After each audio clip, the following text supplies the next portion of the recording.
कहेगा नहीं कि आपका शिष्य ऐसा कभी, आप निश्चिंत रहिए। बोले जो मन आवे सो करिए, चले गए। और काफी दिनों के बाद जब उन्हीं घाटों पे मिले तो ऐसे दंड सहित ऐसे हृदय से लगाया, बस ऐसे मौन रहे, कुछ बोले नहीं, बस ऐसे।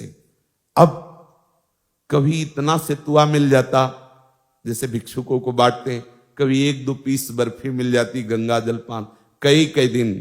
अन्नपूर्णा का धाम है, पर कई कई दिन ये सब्जी रोटी दाल ये जो अपने भरपेट पाते नहीं मिला।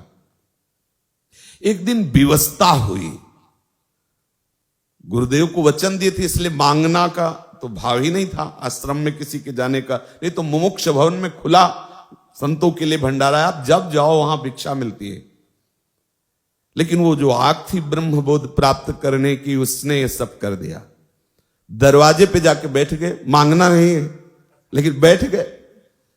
अब वहां से जो गृहस्थी के मुखिया थे वो निकले, कैसे बाबा बैठे हो?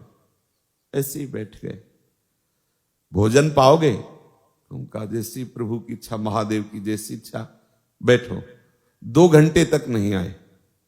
2 घंटे बाद आए, अच्छा भोजन के लिए हमने नहीं कहा था, उन्होंने ही कहा, पर गए इसी इरादे से थे अंदर से कि कुछ तो उनका हम लोग प्याज लहसुन पाते हैं, आप प्याज लहसुन पाते हैं? हम कहा नहीं। तो बोले फिर जाइए।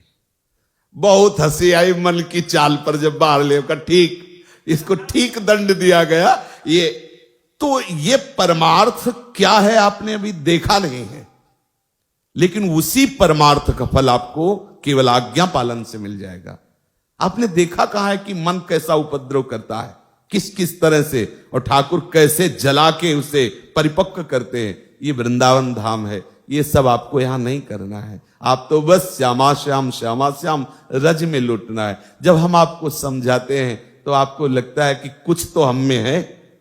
आप ये नहीं समझते कि मां बच्चे को दुलार करती तो बच्चे की योग्यता देख के करती, कि मेरा बच्चा है इसलिए दुलार करती है। इसलिए सब, चाहे गृहस्थ हो चाहे विरक्त हो, गुरु वचनों के अनुसार चलोगे तो परमार्थ की ऊंचाई पर स्थित हो जाओगे, और मन की चाल पे चलोगे तो भटकना ही है। ये तुम्हें दिखाएगा कि हम यमुना किनारे खूब भजन करेंगे। हम आपको कहते हैं, अगर आपने कोई भी उद्दंडता की तो माना कि 4 दिन ये आपसे वो करवाएगा, लेकिन 5वें दिन ऐसी जगह खड़ा करेगा जहां से आपका परमार्थ क्षीण होने लगेगा। विश्वास मानिए, धैर्यपूर्वक गुरु आज्ञा के अंतर्गत चलिए तो ये मन श्यामा श्याम में अनन्य हो जाएगा, जो जन्म जन्मांतरों की साधना से नहीं मिलता, वो कृपा से तुम्हें मिल जाएगा। भगवत रसिक जी कह रहे हैं, कै बच्चा के पेट, बस बच्चा ही तो बनना। बच्चा क्या करता है हमें बताओ? बच्चा शब्द से क्या तात्पर्य है? केवल आचार्य चरण गुरु चरण के सहारे हो जाना, आश्रित हो जाना। अंदर से सोच लो मुझे कुछ नहीं करना, अब मैं श्यामा श्याम के आश्रित हूं। हे श्यामा श्याम, जैसे अपने प्राय सत्संग में कहते रहते हैं, आप ही हमारे साधन हो और आप ही हमारे साध्य हो। तो हमारे साधन का तात्पर्य क्या है? मैं आपकी शरण में हूं, आपके आश्रित हूं। अब आप जो करवाना चाहो तो देखो कर। महापुरुषों ने इसी बात का अनुभव किया है। तब उनसे जब बात करो कि प्रभु भजन निरंतर कैसे होता है, तो कहते प्रभु की कृपा से होता है।